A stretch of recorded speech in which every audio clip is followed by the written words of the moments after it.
Can I ask you, do you know what I wrote down here? I was listening to that piece there. In a disintermediated world, which is where Binny Smoggy began his proposition to Guy, translate that to me on where I want to be long and where I want to be short as we go forward. I'm not going to ask you for a 5-year trade, but I'm going to say the world is becoming more disintermediated. There's no doubt about it. If it's Trump on Syria, Trump on Turkey, you've got Brexit and you've got internal impeachment issues. What's the safest trade 2020, first of all? Look, I hate to quote your previous guests you've had on the show. It's okay, you can. I do believe David Bloom's position that there is no alternative at this point in time to the dollar. I think you're hard-pressed to find better yield in terms of yield outside, for volume, outside U.S. Treasuries, outside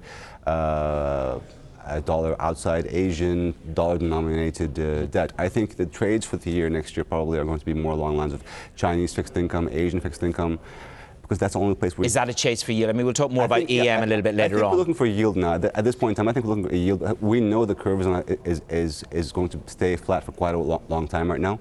So I think there will be an active search for yield. There's nowhere else to find yield at this point in time. If we have a hard Brexit, because I was supposed to talk about Brexit in this block, so the producer is already upset. If we have a hard Brexit, the assumption is that the Bank of England will cut rates by 70 basis points. You don't seem convinced on that? No, I think they'll cut before that, because if we have one more extension, again... You think if we go for an extension, we get another cut? I think if we see one more extension, they'll be moving in 25 basis points again. I think that the Bank of England is beginning to see pressure on the economy. The data in the UK is turning. It's not pretty.